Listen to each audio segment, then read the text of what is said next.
अस्सलाम वालेकुम व्यूअर्स, मैं आज आपको बताऊंगा कैमरी GL ब्रॉन्सर टाइमिंग मार्क्स। आप देख रहे हैं इस वक्त इसको हमने 0 पे किया हुआ है।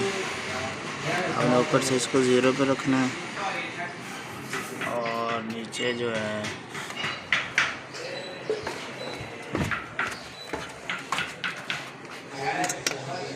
ये आप देख रहे हैं इसके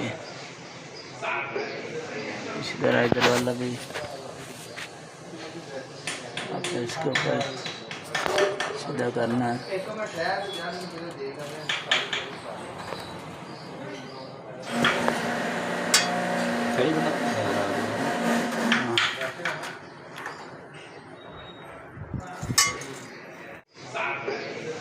इसी तरह इधर वाला भी आपको इसके ऊपर सीधा करना है।